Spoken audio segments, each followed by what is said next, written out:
Okay, just think about how much digital stuff you deal with every single day. Emails, files, chats, all those shared documents. It's a constant stream. Now, imagine being the one responsible for managing all that. And not just managing it, but keeping it secure, making sure it's always running, always available for a whole company, and safe from threats. It's really complex and incredibly important, and that's exactly what we're diving into today.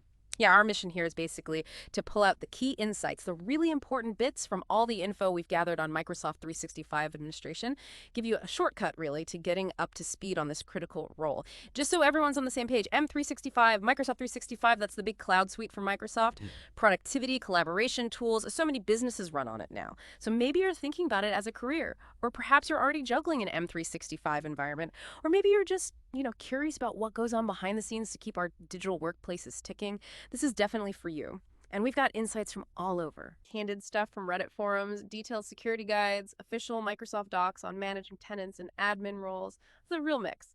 All right, let's unpack this. Before we get into the weeds, maybe we should talk about who these people are, these digital guardians. What exactly is a Microsoft 365 administrator? Well, you go to digital guardians. That's a good way to think about it. Essentially, they're the architects and, yeah, the guardians of an organization's whole M365 setup. They manage the rollout, the day-to-day use, the upkeep, the support, the whole life cycle of the platform. And that means they're overseeing user management, making sure the data is secure, keeping things compliant. It's a wide scope. The core responsibilities, pretty extensive. And honestly, they can vary quite a bit depending on the company. You're talking creating user accounts, managing them, assigning licenses, making sure people have the tools they need but not more than they need, setting up security groups to control who gets access to what. That's fundamental. But then there's the ongoing stuff, configuring and fixing issues with all the different apps and services, Exchange for email, SharePoint for documents and sites, Teams for chat and meetings. And beyond that, keeping an eye on service health. Are things running smoothly? Dealing with technical problems proactively. They're often the ones talking to Microsoft support, raising tickets, but also helping the actual users in the company. So they're making sure everyone can be productive, collaborate effectively, and do it all securely. That really does sound vital, like the absolute backbone for how a lot of companies operate today. But, for anyone listening who's maybe thinking, okay, sounds interesting, but is it a solid career? One of our sources asked that exact question. Can you really build a long-term career just focused on M365? Yeah. Or is it maybe, I don't know, too niche? Could it fade away in, say, 10 years? That's a key question. And the answer we're seeing from people in the field is a really strong, absolutely yes. It's definitely viable. What's clear is that lots of senior IT folks, engineers, systems consultants, they spend almost all their time working in M365, Azure, Intune, Power BI, you name it, the whole Microsoft cloud ecosystem. There's just huge value there for businesses, and the adoption is still growing, not shrinking. And thinking about longevity, Microsoft 365 keeps evolving. It keeps adding more features, more value.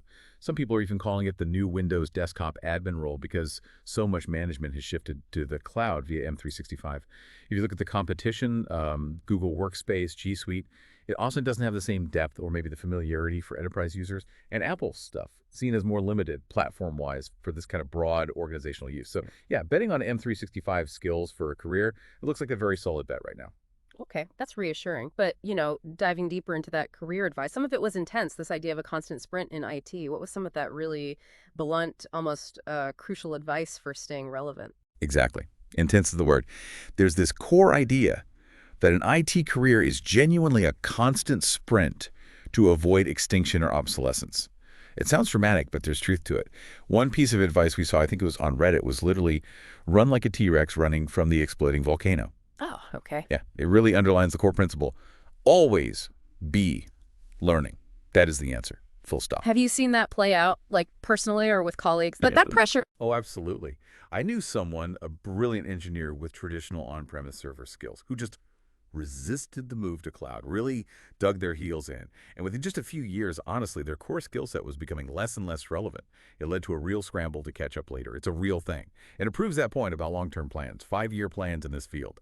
They're kind of rubbish, as one source put it. 3 years is probably more realistic for detailed planning. Things change too fast. So where should you focus? Beyond just the standard Office apps, you really need to dig into Azure, definitely Intune for device management, SharePoint, Teams, especially the communication side, like voice and video integration, Exchange Online, hybrid setups are common too, and ADFS, where similar identity federation tech, that's key for secure access. And skills, migrations and integrations, moving companies into the cloud, making different systems talk to each other, that's described as nearly priceless. And automation, cannot stress this enough. Learn PowerShell, then keep learning. It's actually surprising how many IT pros still avoid scripting, but it's such a force multiplier. And it's not just tech skills, right? The advice also mentions soft skills. Stay curious, be humble, keep that resume updated, and don't be afraid to interview, even if you're happy. Sometimes changing jobs is the quickest path to a raise and new challenges. So, putting that all together, if you are thinking about this path, it sounds like there's definitely opportunity and growth. But it's not coasting. It demands like a real commitment to constantly learning and adapting. That's exactly it. It's definitely a journey, not somewhere you just arrive and stop. Okay. And on that journey, where do administrators actually do all this work? What's the main control panel? Let's talk about the Microsoft 365 Admin Center. Right? The admin center. That's the central hub, the command center, whatever you want to call it. It's where admins manage the whole M365 environment for their organization. It's where you handle users and groups, creating accounts, editing them, assigning roles, permissions, resetting passwords, managing who's in what group, all that fundamental stuff. And it's also key for configuring security settings, compliance policies. A lot happens there. A really important piece, usually found in the Security and Compliance Center part of it, is the Unified Audit Log. Think of it as a massive security camera recording. It tracks what users and admins are doing across, I think it's over 30 different M365 services now. SharePoint, OneDrive, Exchange, Azure AD, Teams. It even logs things like who viewed which file, or if someone accessed a mailbox they don't know. Super important for investigations and compliance. Now, within the Admin Center, you don't just have one admin. There are different roles, lots of them actually. Each one maps to specific business functions and has specific permissions. So you have the global administrator, top level, access to everything. And crucially, they're the only ones who can assign other admin roles. Ah, okay, so you want very few of those. Exactly. Best practice is keep that number super small. Minimize the risk, right? It's the master key. Then you've got others, like billing administrator. Pretty self-explanatory, handles the money side, subscriptions, support tickets related to billing. Exchange administrator manages mailboxes, email policies, anti-spam filters. SharePoint administrator focuses on the document storage, SharePoint sites. They can assign specific SharePoint roles too, but it's important to remember SharePoint site permissions are kind of separate from these main admin roles. Got it. So granularity. Precisely. There's also a password administrator.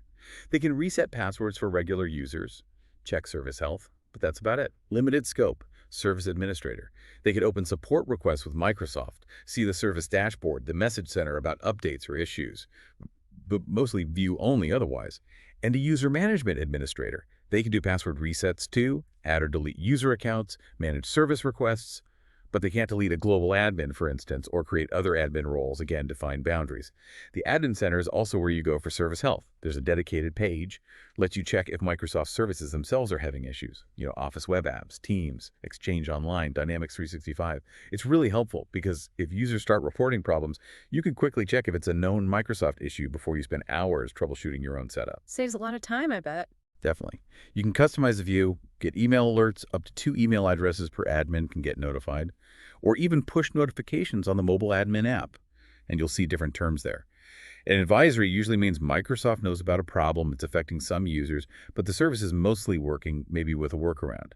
An incident, though, that's more serious, a critical issue, a major part of a service is down or severely impacted. Users will definitely notice. You'll also see statuses like investigating or service degradation if things are slow or patchy, helps you understand what's going on. Okay, so we've got the roles, the command center, the career path, but let's pivot to maybe the most critical piece, security. We mentioned those stark stats earlier, the constant threats. It raises a big question. How good is M365's built-in security, really? And what are the absolute must-do best practices? And maybe, where are the gaps? What are people still getting hit by even with all these tools? Right, security. It's not just an aspect, it's arguably the most important aspect. Threats are relentless, always changing, and incredibly expensive if they succeed. Those numbers you mentioned, like 85% of organizations hit by a successful attack in 2022, 73% hit by ransomware, and nearly half of data breaches happening in the cloud cost millions. It really paints a picture. So to your question about gaps, even with the best tech, the human element is often the weakest link. Phishing accidental misconfigurations. That's where a lot of breaches still happen. That's why user training is so vital. It's the ultimate firewall, in a way. Microsoft's approach is pretty comprehensive, though. They talk about 4 main pillars: security and risk management, information protection, threat protection, and identity and access management. That last one includes things like Azure Active Directory and conditional access.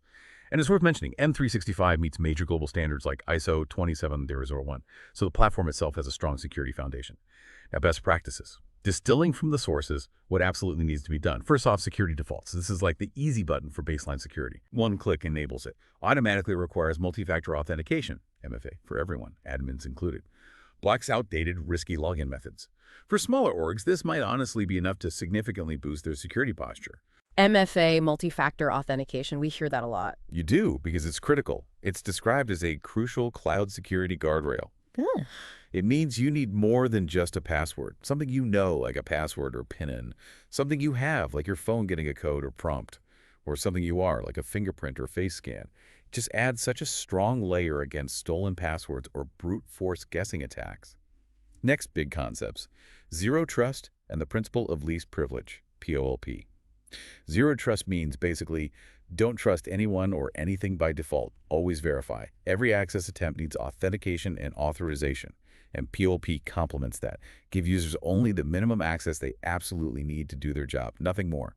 If an account does get compromised, this limits the damage significantly. So don't give everyone admin rights just because it's easier. Exactly. Resist that temptation. Then there are secure password policies. Seems basic, but still important. Enforce length, complexity. Don't let people reuse passwords, make them change passwords regularly. Finding that balance between security and not driving users crazy is key. Then you get more sophisticated with conditional access policies. Think of these as smart if-then rules for access. If a user is logging in, then check certain conditions, like who is the user, what device are they using, is it company managed, where are they logging in from, is it a risky location. Based on those signals, the policy decides what to do: grant access, block access, or maybe require MFA. Like a smart bouncer at a club? That's a great analogy. Exactly. Checking more than just the basic ID. And crucially, test these policies. Use the report-only mode first. See what would happen before you flip the switch and potentially lock people out by mistake. Phishing is still huge. So, safeguarding against phishing attacks. Employee training is number 1 here. Teaching people how to spot suspicious emails, dodgy links, requests for information. Microsoft 365 does have tools too. Part of its advanced threat protection uses machine learning to spot and quarantine phishing emails. But you need to know the difference. There's broad phishing, then more dangerous spear phishing targeting specific people, and whaling going after the big execs. Training needs to cover all that. Those tailored attacks sound much harder to spot. They are. Much more convincing. Okay, then you have specific tools like Microsoft Defender. It uses AI and machine learning, analyzing literally trillions of signals every day to detect threats in real time. SafeLinks checks URLs in emails and documents. If they're known to be malicious, it blocks access. Safe Attachments is clever. It opens email attachments in a secure, isolated virtual environment first, analyzes them for malware before delivering them to the user, protects against that accidental click. We also need to talk about protecting the data itself. Data loss prevention, DLP policies, and information rights management, IRM. DLP is about stopping sensitive info like customer data, financial details, PII from leaving the organization inappropriately. Like, it can block emails containing credit card numbers from being sent externally. It's like that digital guardian angel watching your files. Preventing accidental leaks or deliberate theft. Right, and IRM goes further. It encrypts the information itself and applies policies that restrict what people can do with it, like blocking printing, forwarding, copying. And those restrictions travel with the data, wherever it goes. With remote work and people using their own devices, managing mobile devices and apps, MDM, is critical. Tools like Microsoft Intune provide comprehensive management, Unified Endpoint Management, or UEM, regular audits of devices connecting, applying zero trust to mobile access. It's essential. M365 has some built-in MDM features too, like rote wipe for lost or stolen devices. And finally, circling back, regular security awareness training. Because again, human error is such a big factor. It can't be a one-off thing. It needs to be ongoing, evolving as the threats evolve.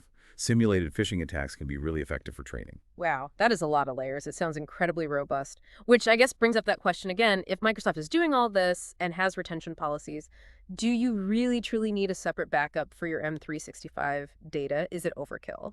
That is such a common question, and honestly, a dangerous misconception. The assumption that Microsoft handles everything for your data protection. It just falls short. Yes, Microsoft secures the infrastructure, the underlying service. They have robust systems, disaster recovery for their platform. They offer certain data retention capabilities. But under the shared responsibility model, your organization is ultimately responsible for protecting its own data within that service. Okay, so Microsoft protects the cloud. You protect your data in the cloud. Exactly. Think of it like renting a super secure bank vault. The bank ensures the vault is impenetrable, has guards, cameras, but they're not responsible if you accidentally shred the documents inside your safe deposit box.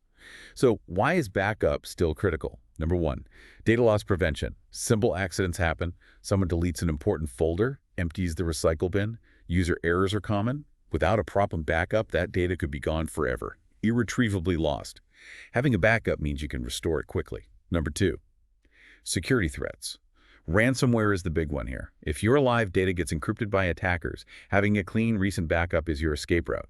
You can restore your data to how it was before the attack, essentially making the ransom demand powerless. It's your insurance policy. Okay, that makes sense. You bypass the ransom. Precisely. You regain control. And third, compliance and legal requirements.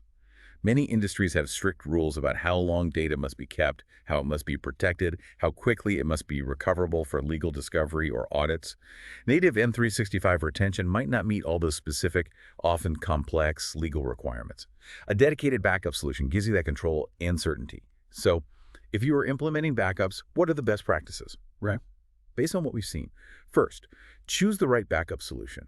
It needs to do more than just backup. It needs rapid restores, granular restores, meaning you can restore just one email or file, not the whole mailbox. It should offer immutable backups that ransomware cannot encrypt or delete. And it needs to keep up. Support newer threats, maybe AI-powered attacks, and support the newer M365 services like Teams conversations, channels, and, as we mentioned, Microsoft Loop content. Microsoft's own retention might not fully cover these newer data types yet. Okay, so the backup tool needs to evolve too. Absolutely.